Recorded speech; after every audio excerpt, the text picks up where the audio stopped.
Film Pulse is supported by the kind donations from listeners like you. Please consider subscribing to our Patreon at patreon.com/filmpulse for just $1 a month and help keep the podcast on the air. Thank you so much and enjoy the show.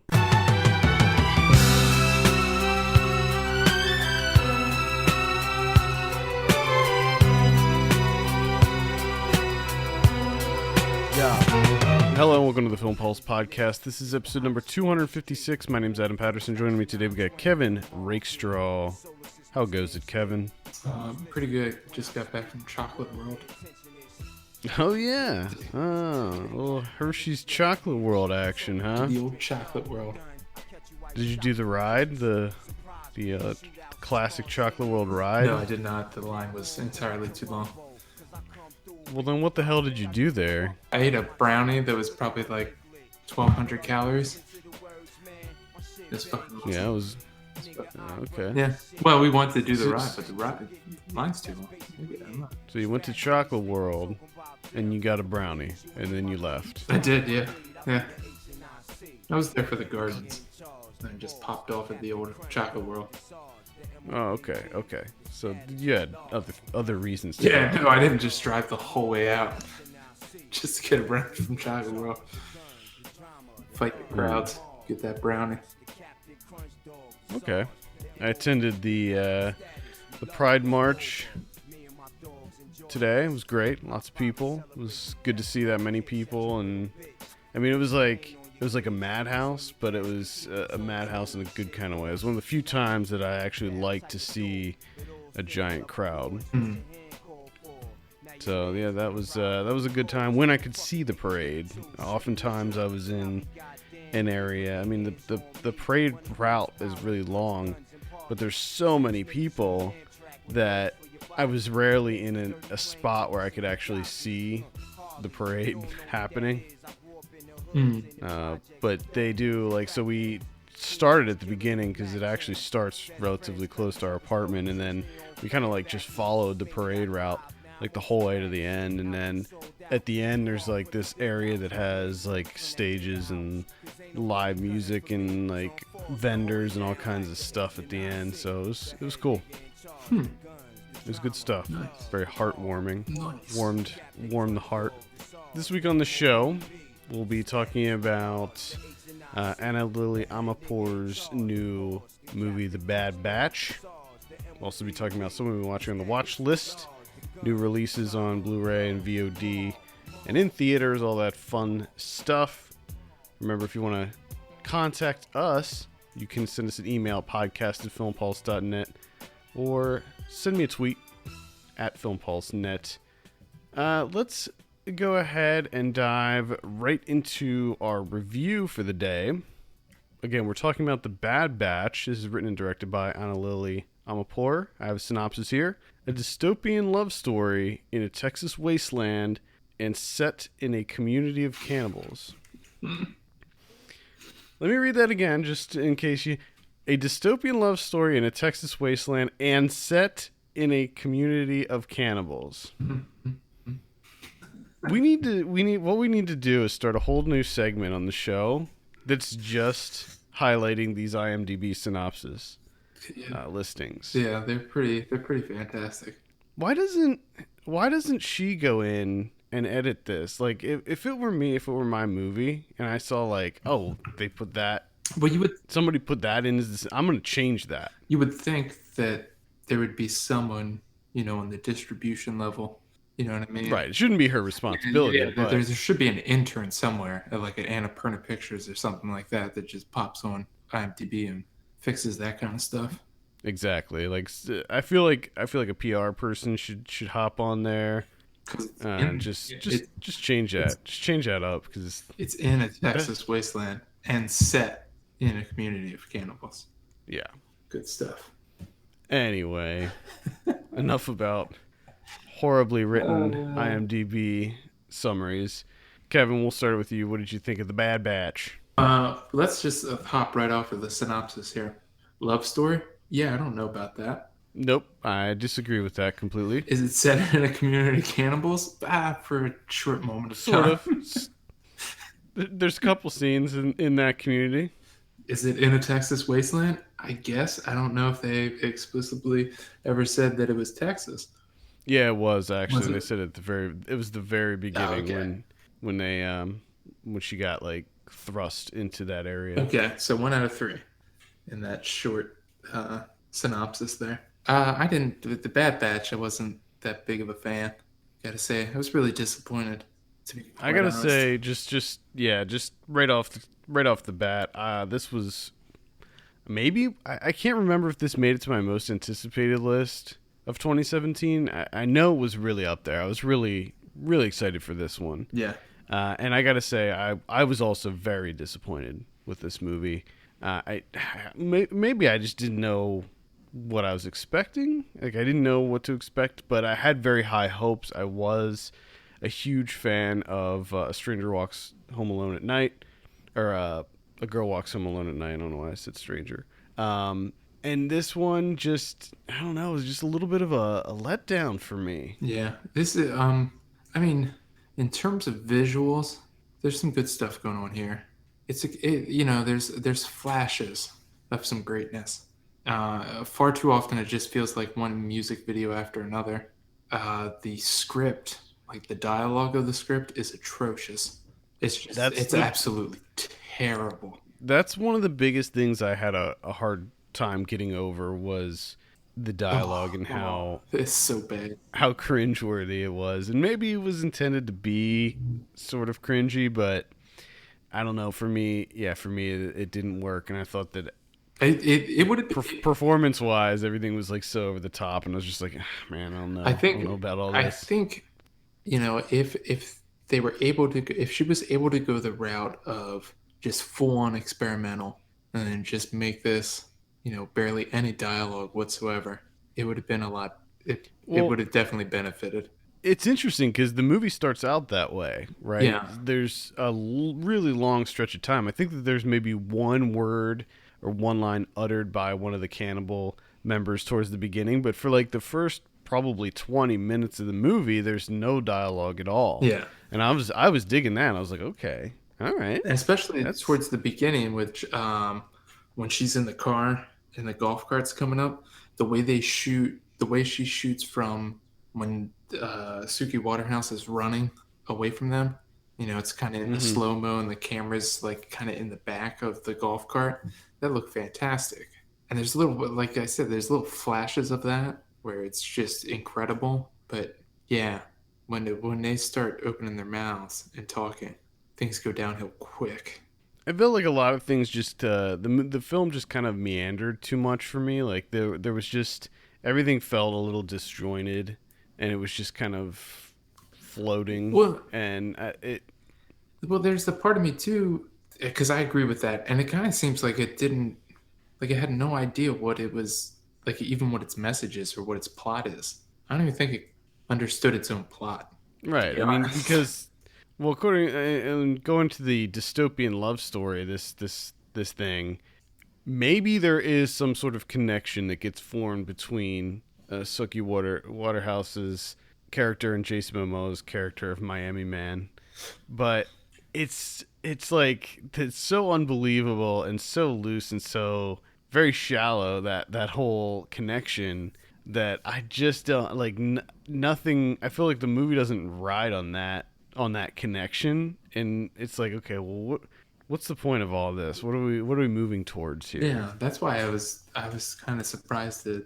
see that the synopsis is love story, because even that, even if you were to like full on believe it 100% and buy in to this idea of Miami Man and Arlen, uh, like what that takes up like 5 minutes of Yeah, total screen time out of 2 hours, and that's another thing.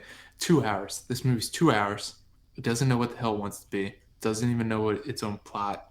The characters aren't developed at all whatsoever. They're just like sketches of characters. You know how like sometimes if you pick up a play, they'll have a list of characters in the beginning. They'll just say like the name and then kind of mm-hmm, like the relation in the mm-hmm. play itself. Like that's what these people are. They're just that page. Yeah, that was really disappointing to me because from all the trailers and stuff, I was like, oh man, Sookie Waterhouse's character, this Arlen, she's gonna be this like badass that's like hell bent on revenge against these cannibals that took her arm and leg, and like it's just gonna be this really cool kind of revenge story in this post-apocalyptic world. But it really isn't that. Like her character is much more bland. She's sort of just a blank slate. Like she just kind of goes wherever and does whatever. Yeah. And I never know if she even knows what she wants to do in this Because even in this situation that she's in. even the revenge stuff, so she just kind of stumbles upon that. Yeah, She just kind of gets lucky, and she's like, "Yeah, I guess." It's just and I feel like even that, like she doesn't even really follow through with that either. Like she starts off on this revenge thing, but then she's just like, "Fuck it, done. whatever." Yeah, I don't. It's very bizarre. Like you, I did like a lot of the cinematography in this. I thought that a lot of the shots were really good. I thought a lot of the sequences were really cool. I mean, I liked the intro sequence when they first go to the cannibal village when all the dudes are working out. I liked the sequence when the dust storm got kicked up and and Jason Momoa covered him up with the sheet. I thought that looked cool. I liked the look of a lot of the what was the other town called? It was called Comfort. Yeah, comfort. I liked the look of that. I mean, it's pretty typical of a movie like a dystopian future movie where it's just everything looks old and worn out. But I like that aesthetic to begin with, so I was kind of on board with it. I think the two main things that I thoroughly enjoyed was just the look of Jimmy's giant boombox. Yeah, I thought that was really cool. That he DJs out of. I thought that was great, and the some of the stuff going on with when she was having her drug trip, although that it was almost completely negated by her talking. Yeah. Voice. Yeah, I do want to get into the performances of this movie a little bit because I thought that they were all like pretty bad. Like Jason Momoa with his weird accent, and I'm so confused by a lot of the choices in this movie. Suki Waterhouse's accent didn't do it for me. Diego Luna as Jimmy, he did not have a single line. Jim Carrey, not a single line. But yeah, the Diego Luna one's the one that confused me the most because I was like, does it have to be Diego Luna? Because they barely even showed him too. Yeah, because I didn't know he was in this movie, but then when they showed him the first time, I was like, I think that's Diego Luna, and then they show him again. I'm like, I'm pretty sure it is, but I wasn't entirely positive until I looked at the cast list. Yeah, and then even Giovanni Ribisi's. Yeah, his character is absolutely pointless. I was questioning why he was even in it at all. And not only that, but when he first shows up, I don't know about you, but I like the sound mixing on him kind of like walking through, I guess like the main drag of Comfort or whatever, and just saying like it just didn't mix right. It sounded terrible. Yeah. Ugh, the fuck is going on in the Bad Batch? I don't know. I really don't know. Jason Momoa's doing a Cuban accent. Yeah, that did not work. Oh God, that just Miami man. So much of this didn't work for me. It felt like, I don't know. It felt like Mad Max meets Spring Breakers or something, but just not at all in a good way. Like pulling the worst parts of all of those movies. Yeah, there's just, and I didn't like when Keanu Reeves shows up, and I don't know if his whole character is supposed to be like, she's kind of trying to go for like some sort of deep insight or, like some profound meaning. He's the dream. He's the dream. But it's like so fucking pointless. And he's just oh God, when fucking Arlen shows up at the end, he goes on his whole spiel about like, where does their poop go from the toilets? Where do the toilets take it? Is this supposed to be a comedy? Let me check real quick up at the top. No, it doesn't say comedy. It says romance. I like how the first genre is listed in the Bad Batch is romance. And sci-fi. Yeah. I'll give it sci-fi, Yes. sort of. I'll give it that. Sure. Romance, no, I'm not going to give it romance. I thought that, I mean, even the moments of conflict were so muted for me. Like when she's getting the kid back from the dream, just that whole thing. I was like, oh man, look, we're doing something here. But the way that ends is just it kind of ends with more of a whimper than Yeah. And a I roar. You and I know? was even kind of like, did she even just ask for the kid? You know what I mean? Like she went straight to like holding him up. Couldn't she just be like, "Hey, can I have that kid back?" Yeah, because he seems like the kind of guy that'd be like, oh, okay. Well, the only reason that we have the kid in the first place is because we didn't know who the kid belonged to, so we just took her in. You know, we were just taking care of her. What I mean, it's like, did you try asking for the kid back? I mean, I think I would have started there before, to hold up the place. I don't know. I mean, and then that whole thing just so I'm supposed to forget that Arlen killed that kid's mom, and like the Apparently, kid just like forgot that she killed her mom, and now they're going to be a big happy family. All of a sudden, they're just completely invested, even though Arlen couldn't give two shits about this kid. No, right. she's all of a sudden she's like, "Oh, I want to reform this cannibal." Oh God. Yeah, it just didn't work for me either. It's unfortunate. I had really high hopes for it. This is probably one of the most disappointed movie experiences I've had this year, actually. And it's not like it's absolutely an atrocity or anything like that. It's just that I was really No, excited for it, and and I it's felt like it let me down. And it's interesting too because for me, like when I was watching it, I was able to hold on enough because of the visuals, right? Because Hmm. even if, in the midst of watching the film, the dialogue is just it's so atrocious. You just know. I dug the soundtrack too. Yeah, and I mean that's what I mean. It's kind of like a music video snippet, and then another Hmm. music video, and then another music video, and you're like, oh, okay, yeah, this works. Except when they open their mouths and like deliver lines, then it gets terrible. Um, but again, it's one of those instances where, like when you're kind of like removed from it, you kind of distance yourself from it, and you kind of like as we are now discussing it, you, you know what I mean. You start dissecting it a little bit more, and it's just like, what the fuck is this? Yeah. I'll also say I thought they did a really good job with the arm and leg visual effects, like the VFX Yeah, on that. yeah, they do I look thought good. that looked really good. I mean, we've been seeing that for a while now, but it's been a while since I've seen that look so because it was such a prominent thing in the movie, and I thought that they did a really good job with that. It looked very real, Yeah, but yeah. I Other just, than that, it's but definitely a disappointment. well, there's so many things that I just don't understand.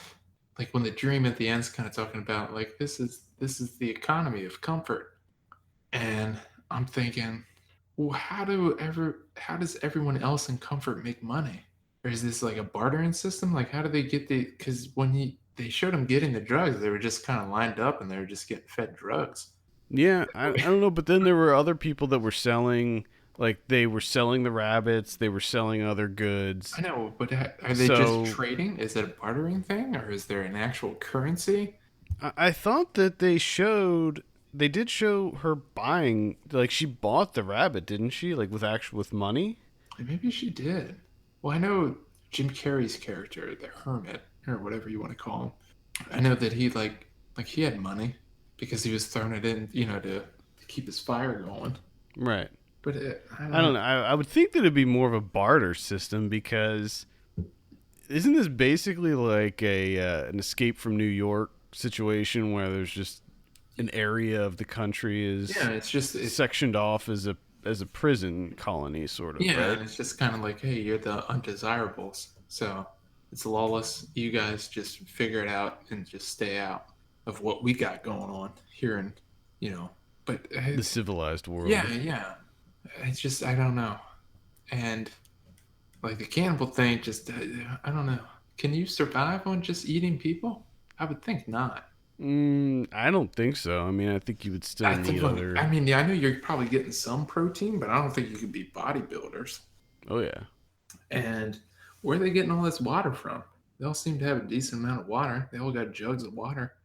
Yeah, I was thinking about that. I mean, I don't know if they send in supply drops or anything Maybe to they're not, because they're not they throwing have to hard, but because I mean they're out in the desert, so you'd think that they would have to supply them with at least staples, basic needs like water and stuff. you would think if you're letting them get to cannibalism, are you are you still invested in? Yeah, that's true. You got to drop off this water for these cannibals. Maybe there's wells and stuff that they have set up. Maybe, I don't know. Because I mean, it does rain sometimes out there, and maybe they. I don't know, man. This is a world that they didn't really get into it too much and how the logistics of this world work. They just wanted you to buy in and just be swept away by the love story.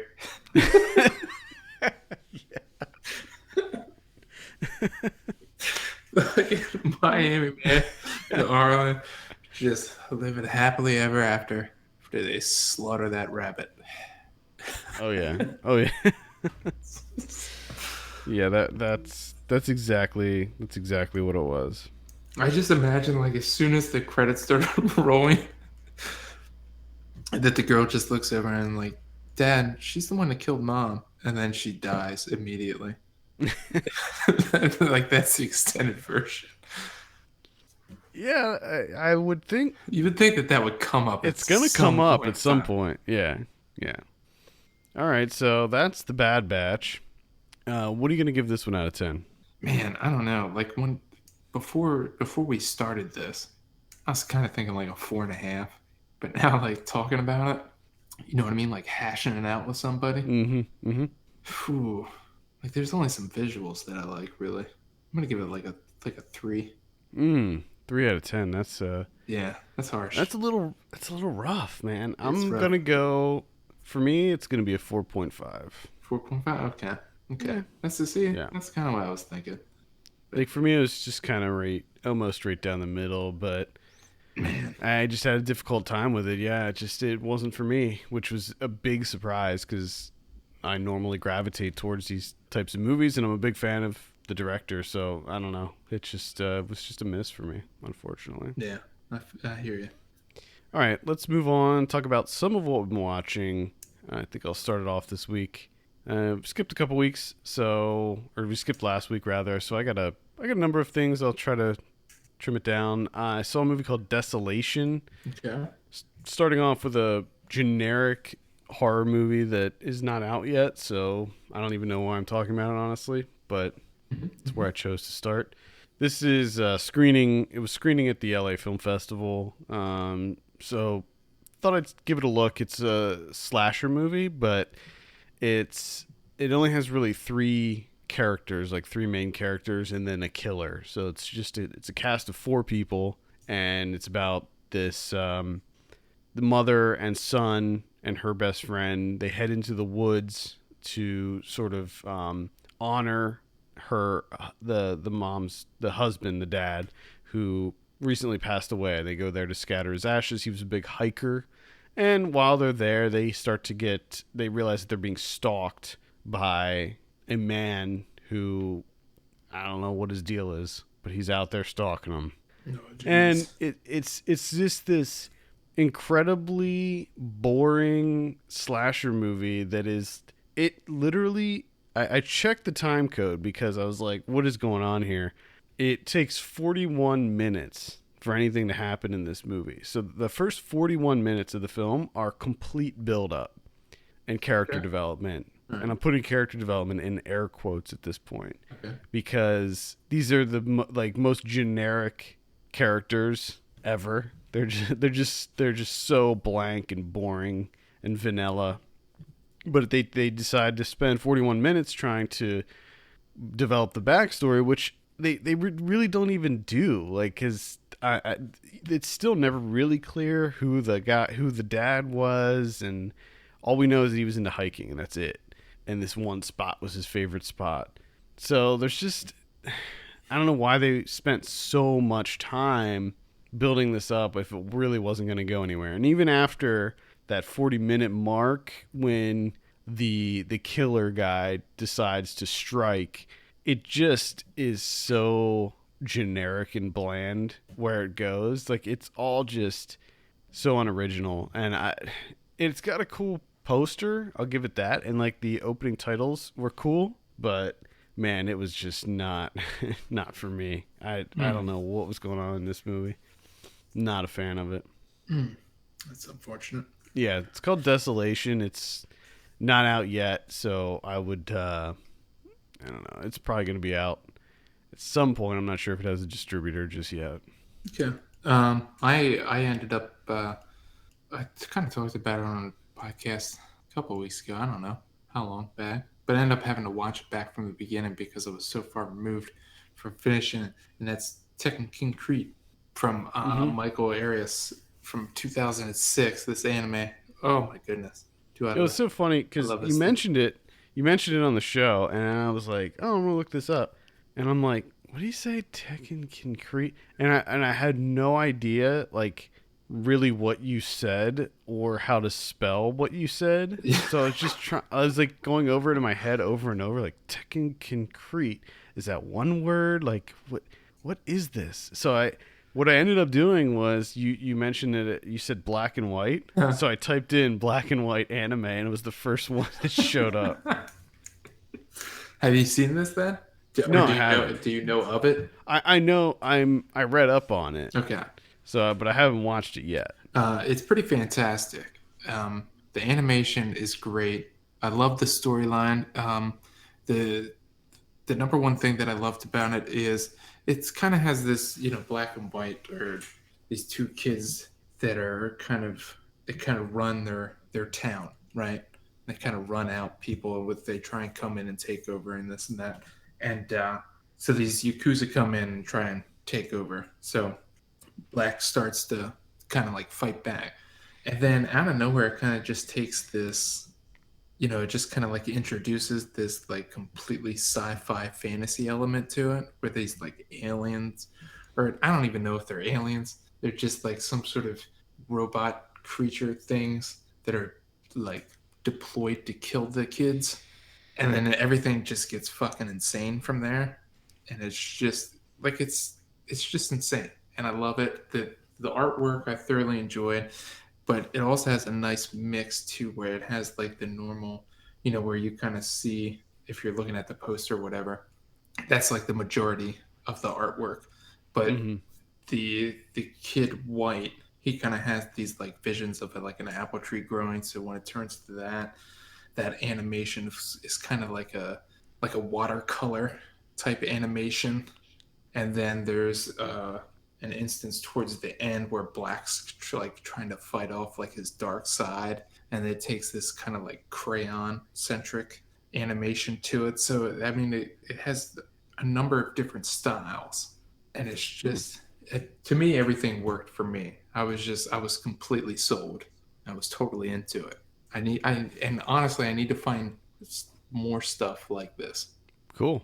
Yeah, I mean, there's so much anime out there. There's just a sea of anime, and really kind of whittling it down and finding the ones that speak to you I think are really, and that's the thing where tough. I want where it's kind of like a magical realism thing, where like for the most part it's realistic, and you know what I mean, and then it just kind of has like these little elements where it's like complete fantasy, but it's just like no one thinks it's weird. It's just totally normal that this is popping up.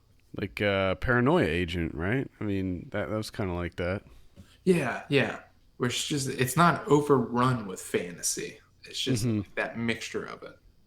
I like anime that has a more grounded setting, preferably one that takes place in modern times. Yeah, unless on you're Earth. Yeah, exactly. Unless you're going like full on ape shit, crazy, then I'll sign on for that too. Sure, there's always exceptions. Like I really want to rewatch all of Cowboy Bebop, because that's one series that I haven't seen all of those, and I want to kind of go back and watch watch those because Yeah, that show is just that would be a good one. The other thing that I thought of while watching this is that I really want to rewatch all the Fooly Coolies. yeah. Well, that's a short series, so you can easily watch Yeah, those. because God, did I love that. And I feel like with Cowboy Bebop, you can almost just watch the Cowboy Bebop movie, and that'll Be like done with because it. the movie was great. That would kind of quell that. All right, that's Tekkonkinkreet. Good stuff. I'll have to check that out. Let's see. I saw the Big Sick. Oh yeah. Yeah, this is the one that just came out this weekend. Actually, directed by Michael Showalter, which is interesting because his it's not like a big. It's kind of they kind of keep that on the DL that it's directed by him. I feel like they don't really put that front and center. I mean, they mostly promote that it's written by Kumail Nanjiani Yeah. from he's from Silicon Valley and all kinds of great stuff. He's a fantastic comedian. I love pretty much everything he's in. It's written by him and his girlfriend, and it's basically it's autobiographical. It's about their lives, and it's a rom com, but done in the best way possible. Like it is the best version of a romantic comedy that you can have, where it is absolutely hysterically funny, but also very touching at the same time. There's a lot of it's kind of tugging at your heartstrings, but in a very earnest way that doesn't feel manipulative or cheesy or ham-fisted. It's really really well done, and if you're not familiar, it tells the story of basically how he meets his girlfriend, and then they sort of break up, but then she gets very sick. She gets this kind of mysterious illness that puts her in the hospital, and they have to put her in a medically induced coma. And during this time, he sort of reevaluates the relationship and how he views how relationships should be, because he's in this very kind of strict Pakistani family who they do arranged marriages and everything, and he's just trying to grapple with the idea of him going against his parents' wishes and not going along with this arranged marriage thing, and dating a white girl and all of this stuff. So there's a lot of layers to the movie, because he's also during this time getting to know her parents, and her parents are played by Ray Romano and Holly Hunter. They're fantastic, and they have their own little quirky eccentricities about them too. And Ray Romano is hilarious, and actually Holly Hunter is too. But yeah, it's a great cast. It's bolstered by really smart, funny dialogue, and it's probably going to be one of the best comedies of the year. So I would highly recommend checking it out as soon as you can. It's called The Big Sick.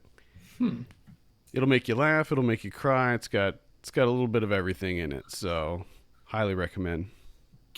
You get to just run all those feelings. Mm-hmm. I watched Miss Sloane. Oh, okay. The Jessica Chastain one. Yeah, the Jessica Chastain vehicle. 10 minutes into this, I hated it. It is the exact opposite of what I'm looking for in a film. It is, if you could gather up everything that I don't want to see a movie to be, that's what Miss Sloane is. It's just a bunch of people fast talking and just talking and talking and talking. And then they're in like somewhat dim lit rooms talking. And then they're walking somewhere and they're talking. And all their conversations are very precise and very well curated and just quick, just rapid fire. And it's just so fucking pointless as a film. It's just something that shouldn't exist as a film. Like if it was a book, yeah, probably be a good book. Miss Sloane would probably be a good book. I don't even know. Maybe it's based on a book. I don't know.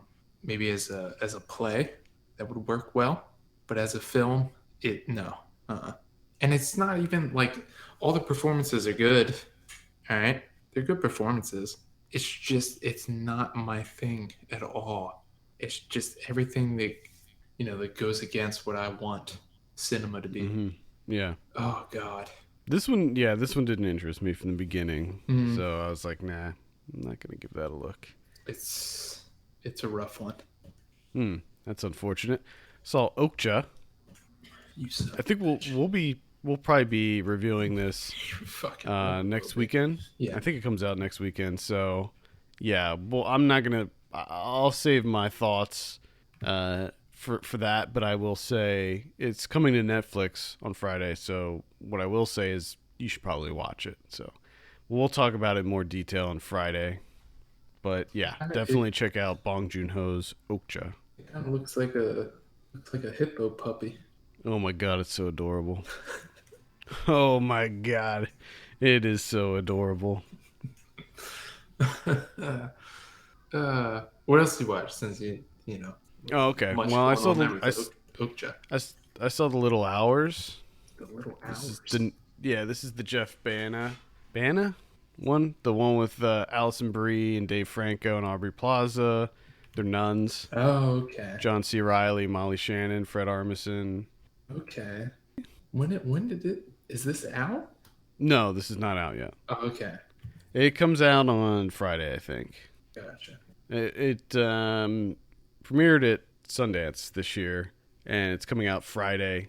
Basically, it's it's about a set of nuns that live in a convent who are not good nuns. They are bad nuns. Mm-hmm. And this guy, Dave Franco plays this guy he's a servant boy working for this, I don't know what he is, some sort of like nobleman, and who the nobleman's played by Nick Offerman, and he ends up sleeping with the guy's wife and gets caught, and he has to flee. So he flees to this convent where he then takes refuge and becomes this servant, and he pretends to be deaf and mute because John C. Reilly tells him, he's like, these nuns are violent. Like they will hurt you. They will become violent. So he has to pretend he's deaf and mute, and they instantly kind of lust over him and start to mess with him and try to hook up with him and stuff. And it's ridiculous. The way that they do is they shoot it. The film shot like kind of like an older film. It looks like this kind of artsy fartsy period piece, mm-hmm. a little bit. Yeah. But then all of the dialogue is modern. Mm-hmm. So the way that they speak it's all modern dialogue. So there's, that's kind of the joke, right? They sort of like what was that one that came out? I think was it David Gordon Green that directed it? Your Highness, because that was the first thing I thought of. It was like the Knights. Yeah, but they're smoking weed. But it's not that egregious. Like this, they speak in a modern vernacular, but they don't they're still well within the time period. But it's still I thought it was really funny. It made me laugh on multiple occasions. I think we'll probably have a full review for this up on the site later this week. It wasn't amazing, but it did make me laugh quite a bit. It is kind of my style of comedy. It's very dark, a lot darker than I expected, but Fred Armisen was really funny. He plays like cardinal, and when he's going over their sins, and one of them was eating blood. But it's pretty fun. Is that a sin though? I don't know. I don't according to him, I guess. I don't know if it ever gets that specific though. I don't know. This is the same guy that did Life After Beth and Joshi. Oh, okay. I really didn't like Life After Beth, but I did like Joshi, and this was, I don't know, maybe in the middle for me. The middle ground. Yeah, but at any rate, I would recommend checking it out. It's called Little Hours. If you're into some kind of raunchy fun. All right. Sounds like something for Ryan.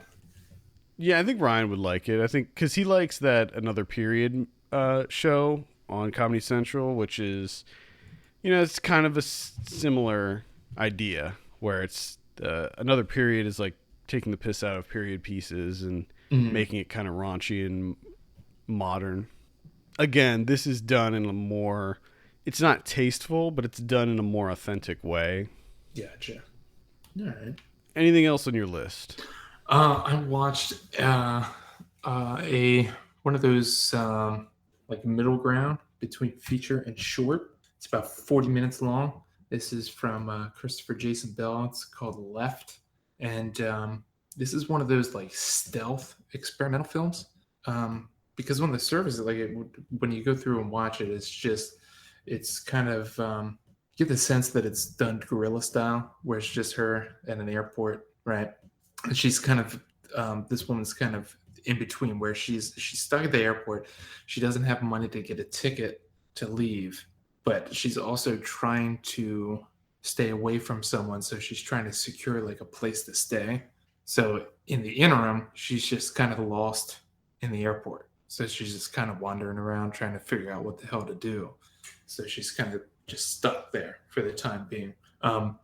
This is from what I could gather, it seems like it's just a single take, 40-minute single take, where it's just camera following her around, and they're just, kind of making the best of it to make this film, kind of DIY style, right?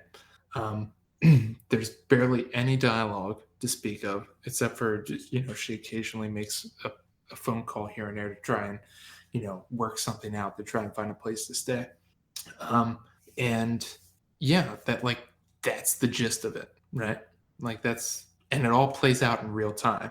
So like there's at one point in time where she stops to get McDonald's, and it's her in line waiting to order McDonald's, and she orders McDonald's, and then she goes and finds a place to sit. She slurps on her McFlurry, she eats her French fries, then she leaves. But what struck me and what I found interesting to this is, number one, the stealth experimental nature to it. The fact that the narrative is so minimal, yet it works. And the main thing for me, which was really, really interesting with me, was the what the role the camera is in this short feature, whatever you want to call it, where it's essentially kind of like showing you what she's going through, and it's kind of like a connection to her and what she's currently in the midst of. But at the same time, the camera kind of also plays this role of the person that she's trying to get away from, where she's just constantly being followed wherever she goes, and kind of the stress of that. So it's not out yet. This was, wrote a review for future reference. So, but when it does become available, it's something that I would recommend checking out. Okay, very cool. What's this called again? It's called Left. Left. Check it out. Yeah, check that out, definitely. I like these kind of guerrilla style. I feel like we don't have a lot of those. I mean, we had, was it Escape from Tomorrow? Was that the Disney one? Yeah, I forget what the name of it. It's called. I think it's called Escape from Tomorrow. We had that one, which I thought was a really good idea. I thought the movie itself was pretty poorly made, but that's kind of a cool idea. And for some reason, I'm reminded it has really nothing to do with the movie you mentioned, and it really wasn't guerrilla style. But I never asked you if you heard of this movie that called Fraud. It came out last year. The one that's directed by Dean Fleischerkamp. The one where it's VHS footage, home movie footage of a family that is like perpetuating this in crazy amount of like fraud, but it's not actually that, but the way that it's cut and edited together, it gives it that kind of vibe. Mm-hmm. I really want to see that. Doesn't he create that out of? Right. Yeah, he creates it out of home movies he, I guess, found on YouTube. It's fantastic, because that's really interesting too. Right. Is that actually, is he actually a director or just an editor? I don't know. Because do you know what I mean? Like, is he actually creating any of this? What is he directing at this point? Maybe he's not editing. Maybe he's directing the editor. Oh my God, maybe that's the point he's trying to make, where the editor's the real director. Oh my God. Oh shit. And he's saying it's called Fraud because directors are fraud. Oh my God. Jesus Christ. Just broke it open. we're falling down a rabbit hole. No, but to get back to that, yeah, I do want to see that. I've been trying to get a hold of it, but I haven't been able to find it. You can't get it in your grasp. No, I think it was like playing here at some point, and I missed it, and now I don't know who to talk to about it. I would maybe talk to Dean Fleischer at camp. Yeah, maybe I'll just reach out to him directly and hit him up. Because I really do want to see this thing. It looks really interesting. Yeah, it does. Anyway, anything else you want to talk about this on your watch list this week? No, I got sucked into Twin Peaks. Oh yeah, where are you at? So you started Twin Peaks from season 1, right? Where are you at? Where do you How far are think you into it? Where do you think I'm taking a guess? I think you're on like probably episode 4. I finished episode 3 last night. There we go. There we go. I'm in the midst of, this is really difficult because I want to devour these things. Like, I'm obsessed with Twin Peaks right now, where I just want to, any moment of the day, I just want to watch Twin Peaks, right? But I'm also trying not to blow through these. So I'm trying to take my time and I'm trying to like savor them. And man, is it paying off. What's a lot of episodes to go through, right? I mean, this is... Yeah, I learned that this was a CBS show, so it was like, there were a lot of episodes. Yeah, I didn't realize, because I knew that the first season was 8 episodes, right? So I figured that the second season was probably like close to the same, maybe a little bit more, because it's the second season, you pick it up more. But the second season is 22 episodes. Yeah. So I didn't know that. And the new season's going to be 18 episodes. Lord have mercy. Oh my God. See, this is why you need to hurry up and get caught up, because there's so much I want to talk about with the new season. There's so much going on, and it's just like eating away at me that I can't discuss it with you. It's so good. Well, oh my God. And there was a couple things. There was 2 things that I was going to do. I was going to wait until this new season is over, and I was going to start at the end of the 3rd season and work my way back to the beginning. And then I also thought of watch the first episode and then watch the very last episode and then watch the second episode and then the second to last episode. But that sounds like it would be mind melting. Like, yeah, I think that would be really confusing. I think it's kind of what I wanted. I wanted to just melt my face off. We also have to watch Firewalk with Me. Yeah, if you wanted to, and I'm glad you brought that up, because I do want to know this. Where do I watch before that? You watch it first, so you already fucked up. God damn it! Firewalk with Me, you watch first. Well, I mean, yeah, because technically it does take place before the first season, but if you watch it last, like if you watch it, because chronologically, like when they were actually released, Firewalk with Me was released after the second season ended. Okay. But so you can watch it after you finish the second season, and it'll just feel like a prequel to you. Like it'll answer some questions and give you some more backstory, because Firewalk with Me all takes place before the murder. Okay. So the Laura Palmer's still alive, and it is all about the weeks that lead up to her murder. Okay.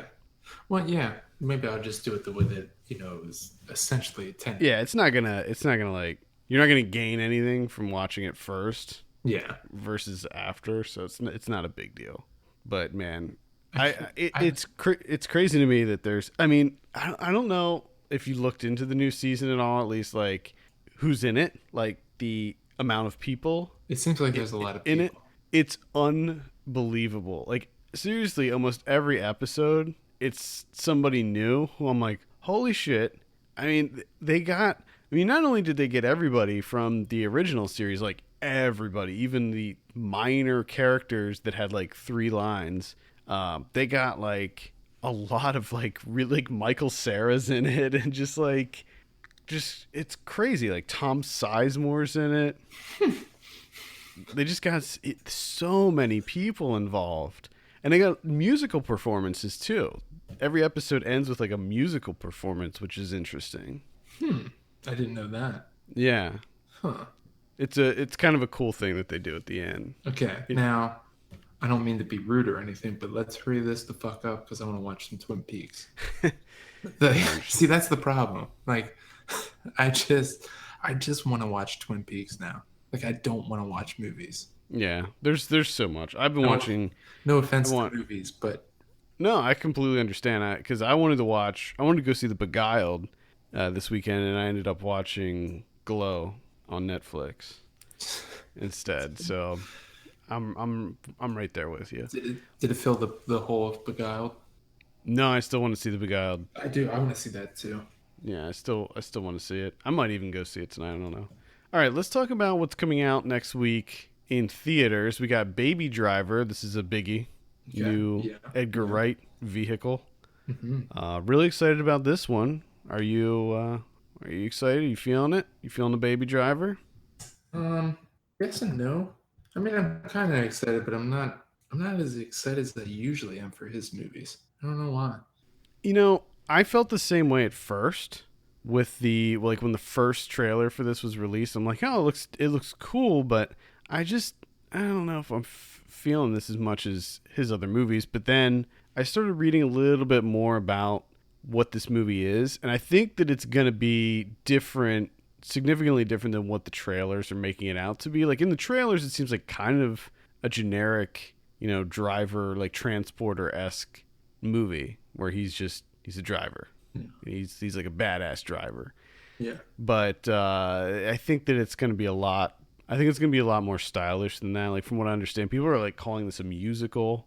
So I'm kind of interested in that. That's what has me hooked. And I've been very careful because like everybody's touting the soundtrack of this. Everybody's talking about the soundtrack, and there's like Spotify playlists, and they're releasing it on vinyl and all this stuff. And I've been very, very mindful as to not look at anything that's on this soundtrack because I want to be in the moment. I want to be like, oh shit, they're playing that song. Yeah. I think the other So thing that makes me not excited is the lead character being Ansel Elgort. yeah, I don't know. Elgort. I don't know about that. I guess we'll see. He's another in a long line of just bland white males. Is he British? I He don't know. sounds British. I mean, with a name like that, it does sound. I mean, he's got to be because you hate him so much. So let's see if we can add him to Kevin's list of hated British Hated actors. Brits. You have your kids, and I have the pasty Brits. Damn it, he's New York. Damn it, he was born in New York. Even worse. Shit. Well, Even I'm really worse. looking forward to it. This weekend, this upcoming weekend, the Alamo Drafthouse here in New York is doing a special presentation of it where Kid Babies Koala only? is no Kid Koala is Huh. doing a musical performance afterwards. Oh, that's dope. Yeah, Kid Koala actually does the music in this movie. Oh shit! Now I am a little more excited. Yeah, so Okay. I'm gonna try to snag tickets to that. I don't know if I'm gonna be able to do it, but all right. What else we got here? Okja is coming out, as we mentioned. That's gonna be on Netflix on Friday. Highly recommend that. I'm sure we'll be reviewing it. Bong Joon-ho, the guy who did Snowpiercer, and the host. Man, the host was so good. That's Like, that's the one I still haven't seen that one. like Need I to was see thinking that. about it while I was watching Okja because there's a lot of similarities between the two, and I was thinking like the host is seriously one of the best monster movies I've ever seen. Like like giant monster movies. Yeah. It's the best. It's one of the best. Like I can go back and rewatch that one over and over, and it's still so enjoyable and so well made. And we'll talk about Okja, but I feel pretty much the same way about that. We also have Despicable Me 3. No, thank you. Yeah, forget that. I think I'm one of the few people that absolutely, maybe not the few people, because the Minions are like a popular thing, but I can't stand them. I think they're the most annoying, No, I think that yeah, horrible you're- things. I can tell you right now that you are not the only one that hates the Minions. Plenty of people.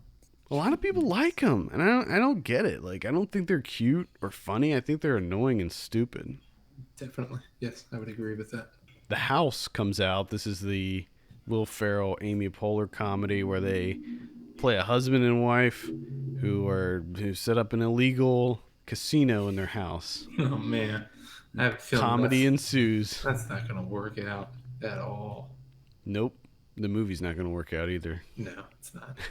Something tells me that one's not going to be very good. The Little Hours, as I mentioned, I would recommend checking that one out. 13 Minutes. I heard good things about this one. We got a screener for that like ages ago, and I never got around to checking it out. 222. I think it's some kind of sci-fi movie. Doesn't look great. The B-side, Elsa Dorfman's Portrait. It's the... didn't we already mention this? I feel like we mentioned... I'm pretty sure we did. Isn't that the Errol Morris? Yeah, the Errol Morris one. I think we mentioned that a couple weeks ago. Maybe it's releasing in other theaters or something. Inconceivable. Nicolas Cage. Oh yeah, I just saw a trailer for this weekend. Actually, looks really bad. Really bad. Really? Oh yeah. Like basically, Nicolas Cage and Gina Gershon are trying to have a child, and they get a surrogate. But this woman in the middle here is like obsessed with them, and she wants like their kids to be her kids, and so she ends up killing the surrogate, and then I guess maybe trying to become the surrogate herself. And it's just a whole thing. It sounds like it's gonna be a whole thing. Yeah. Darkness Rising. It's a horror movie. It's probably not going to be great. It's got a cool poster. I'll give it that. The Reagan Show. I heard good things about The Reagan Show. Might check that out. Documentary. Look and See, A Portrait of Wendell Berry. The Skyjacker's Tale. These are all documentaries. Molly Blues. I almost said Malibu Blues. Don't know why, just how I read it. Just gonna run those words together. Yeah. Yep. On VOD next week, we got Deconstructing Danny Garcia, Okja, and 222, and Darkness Rising. Okay. Yeah. I'll probably give Darkness Rising a look if I have time. Might be worth a quick look. I'm always in the market for some passable horror movies. Blu-ray next week. What are your expectations going in? Do you think it's going to be well, it'll be low. I saw a trailer for it, but I already forgot what it's all about. Again, I'll say it's got a cool looking poster, but yeah, that doesn't mean much. All right, next week on Blu-ray, we have The Autopsy of Jane Doe. That was a surprise for me. That ended up being one of my favorite horror movies of last year. Definitely one of the best horror movies of last year. It's really surprising and how good that one is. That's the one with Emil Hirsch and who's in it? Who's the dad? Brian Cox. Really cool. Then let's see what we got. Power Rangers. That's the new one. New Power Rangers. It's a quick turnaround on that. I thought that was still in theaters. Yeah, really. Some movie called Crossing Point. We got one called Paradox. Sunchoke. Sunchoke? Yeah, I think we reviewed that, didn't we? Wasn't that like 2 years ago? Yeah, we reviewed it a while ago. Maybe it was not that good. No. Disappointed. Yeah. I don't even remember anything about it, honestly. Apparently, I remember almost nothing. Year. That was last year. Was it? Yeah. I really honestly, I remembered nothing. Like if you started describing it to me, it would come back to me, but as of right now, I know who's in it and that's it. Like the one girl from she was in like a sitcom or something when she was a kid. You don't even know who's in it. She was in that was it Sam and Moss or something? She was in that other indie movie. Oh, okay. I just know, isn't she the woman from Freaks and Geeks? Yeah. And Barbara Crampton's in this too. That's the only thing I remembered, is that it was Barbara Crampton was in it. Yeah. Anyway, it's coming out on Blu-ray. Okay. Whole bunch of anime is coming out. Kill Ratio. Okay. Generic action title. Chips. That's the new one. Trainspotting 2. I'd recommend checking that one out, especially if you were a fan of the original. Vestron is releasing The Unholy from 1988. we'll have a review for that one up on the site, probably as you're What? listening to this. I'm No. loving this Vestron collection. Like, I think it's amazing. And this movie, I wasn't a fan of the movie, but they pack so many features in these Blu-rays. I mean, they're seriously like Criterion Collection movies, which is crazy because you have these kind of obscure 80s horror movies that, were pretty low budget and didn't do real well, but a lot of them have a cult following, and they take so much time and care and to put into these releases. I love anyone that does this. That treats it the same way. If you're going to, if you're going to go into schlock, or if you're going to go into horror or exploitation films or whatever, but you're going to be putting out Blu-rays like of the same quality as Criterion's. Yeah. Oh yeah. If we could get that across all genres, you know what I mean? That'd be fantastic. Oh yeah, I completely agree. This is the Unholy. I think is the 11th release in this Vestron collection. I think 6 of the 11, and so far they're like all amazing, like top notch stuff. So let's see what else we have. The Belko Experiment. I would probably skip that one. Wasn't a big fan of it. Mm-hmm. More anime. Nice. And that's pretty much it. We're done. It's all anime. Yeah. Assassination Classroom. I would like to take a look at the data for releases week to week anime and just see what the average is. They said like 7 titles a week. Oh my god. Titles. I'd say it's at least 10. Really? 10? I would say so. I mean, just looking at this week alone, you have one called Magi, The Labyrinth of Magi, The Sea Prince and the Fire Child, Origin, Spirits of the Past, Go Shogun, The Time, Etranger. There's so many. Then you have Fatal Fury, the motion picture, School Live or School Live, Okay. Assassination Classroom Season 2, Doberman Cop. That's not an anime. I don't. Arrow's putting that out. Is that an anime? No. You just said Doberman. Whoa, this says Detective Doberman, 1977. Yeah, this is it. But on the Arrow's putting this out, and it says Doberman Cop. Whoa. This is No, this looks awesome, actually. Yeah, awesome. This is Sunny Chiba. Yeah. This looks. I don't know. I'm actually gonna have to. Arrow's another one that we talk about a lot. Yeah. If you. Yeah. Uh-huh. Whoa. Just reading something here, and then, someone's doing a review of Detective Doberman. They're like, as with Wolf Guy, there's something called Wolf Guy. Are you fucking kidding me?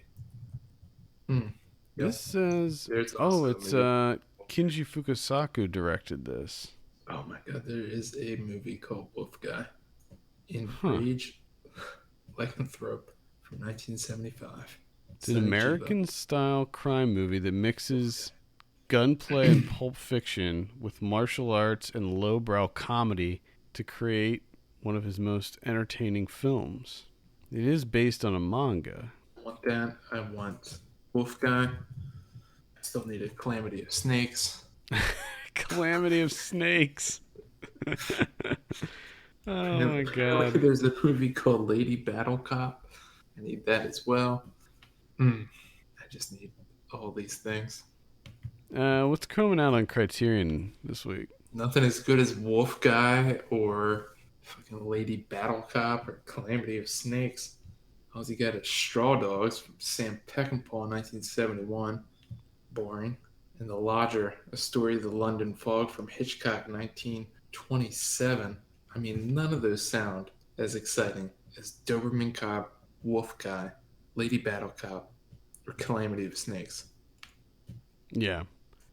I'm also interested. I missed this one here. Nurse Sherry is coming out on Vinegar Syndrome. This is from 1978. A hospital nurse is possessed by an evil spirit and proceeds to kill off the hospital's patients. Oh my god. I have to give that one a look too. It's got a really awesome looking cover. Very exploitative cover. Cool. Oh my goodness. There's some fun stuff coming out next week. Yeah. I gotta start collecting more of these Vinegar Syndrome and Arrow releases because they're really good too. There's a part of me that wants to just, no offense to, art house films and such, but there's a part of me that just wants to just saddle into that and just watch those. Well, yeah. Welcome to my life. I did that a few years back and haven't looked back ever since. The Wolf Cop. All right. Wolf Cop. Wolf Cop. I think that's going to do it for today. Thank you so much for listening. You can send us your questions and topics to podcast@filmpulse.net. You can follow us on Twitter @FilmPulseNet and @FilmPulseKevin. If you have a minute, take a look at our Patreon page, patreon.com/FilmPulse. Consider helping us out by becoming a subscriber. For Kevin Rakestraw, my name's Adam Patterson. We'll see you next week.